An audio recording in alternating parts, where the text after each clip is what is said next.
जय माँ काली गाइस, हर हर महादेव। देखते हैं आपकी लाइफ में आगे क्या आ रहा है। ठीक है, आपकी लाइफ में आगे क्या आ रहा है गाइस। अभी आप काफ़ी ज़्यादा डिप्रेस्ड हो, ठीक है, परेशान हो, स्टक हो इमोशंस में, मतलब आपके इमोशंस नहीं छूट रहे, ठीक है, इमोशनली कनेक्टेड फील कर रहे हो, बाहर आने की कोशिश बहुत कर रहे हो बट आप आ नहीं पा रहे हो। अपने साथ सब ट्रायल कर दिया, ठीक है, कि आप ऐसा करो तो आप इस चीज़ को छोड़ दोगे बट नहीं हो पा रहा, ठीक है। इमोशनल मेरे को यहाँ पर दिख रहा है, इमोशनल लॉस काफ़ी ज़्यादा हो रखा है बट इन द नेक्स्ट मुझे यहाँ दिख रहा है 9 ऑफ पेंटिकल्स।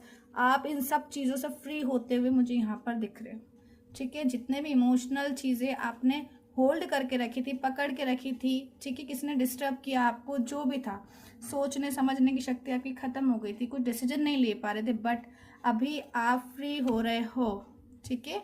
अभी आप हैप्पीनेस की तरफ मुझे आगे बढ़ते हुए दिख रहे हो, फ्री होते हुए दिख रहे हो, अबेंडेंस आपकी लाइफ में आ रही है, स्टेबिलिटी आ रही है, ठीक है। फाइनेंस में मुझे यहाँ ग्रोथ दिख रही है। पहले काफ़ी ज़्यादा इमोशनल थे बट अभी आप थोड़ा मटेरियलिस्टिक हो जाओगे, ठीक है। खुद पर ज़्यादा ध्यान दोगे, अब लोगों का आप इतना नहीं सोचोगे। लोगों का आपने बहुत सोचा, आपको हर्ट हुआ, ये चीज़ क्लियर हो गई है बट यहाँ सेल्फ लव मुझे दिख रहा है, ठीक है, ग्रोथ दिख रही है मुझे आपकी। Okay, thank you.